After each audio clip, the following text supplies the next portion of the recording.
കങ്കുവ കങ്കുവ സിരത്തെ ശിവയുടെ കങ്കുവ കങ്കുവ തനിക്ക് എന്തുവാ. ഇതുപോലൊരു ഊമ്പിയ സിനിമ എന്ന് പറഞ്ഞു കഴിഞ്ഞാൽ ഇതിന്റെ എല്ലാ മേഖല ഇതിന്റെ സ്ക്രിപ്റ്റ് എൻ്റെ പൊന്നോ ഇതെന്തോ എഴുതി വെച്ചേക്കുന്നത് എന്താ പടം കണ്ടു കഴിഞ്ഞിട്ട് പോലും എന്താണ് ഉദ്ദേശിച്ചത് നമ്മുടെ സിരത്തെ ശിവ എന്ന് മനസ്സിലായിട്ടില്ല. ഏറ്റവും പരിതാപകരമായ അവസ്ഥ എന്ന് പറഞ്ഞു കഴിഞ്ഞാൽ സൂര്യ നടിപ്പിൻ നായകൻ എത്ര മോശം സിനിമയിൽ കഴിഞ്ഞാൽ അദ്ദേഹത്തിന് അഭിനയം വല്ലാതെ മോശമാറില്ല. ആകെ അദ്ദേഹം മുക്കി എന്ന് പറയുന്നത് സിംഗം സീരീസിൽ മാത്രമാണ്. പക്ഷേ ഇതിലുള്ള മുക്കൽ എന്ന് പറഞ്ഞു കഴിഞ്ഞാൽ മൈദപ്പൊറാട്ടയും ബീഫ് ഫ്രൈയും ചിക്കൻ പാർട്സും കൂടെ ഒരുമിച്ച് കഴിച്ചിട്ട് പിറ്റേന്ന് പോയാൽ പോലും ഇതുപോലെ മുക്കൂല. അതുപോലത്തെ മുക്കൽ, ഡയലോഗ് ഡെലിവറി വളരെ മോശം, അലർച്ച, വെറും അലർച്ച. സൂര്യണ്ണ അലറിക്കൊണ്ടിരിക്കുക, ഫുൾ ടൈം അലറിക്കൊണ്ടിരിക്കുകയാണ്.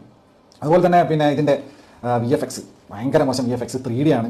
അങ്ങനെ എല്ലാം കൂടെ ഈ സിരത്തെ ശിവയ്ക്ക് എന്താണ് ഇദ്ദേഹത്തിൻ്റെ കുഴപ്പം എന്ന് മനസ്സിലാവുന്നില്ല. പിന്നെ ഈ രാവിലെ പോയ ആളുകൾക്ക് ഇതിനി പണം കണ്ട് തുടങ്ങി കുറച്ച് കഴിഞ്ഞപ്പോൾ ഉറങ്ങാമെന്ന് വിചാരിച്ചാൽ ഇയാളെ സമ്മതിക്കില്ല.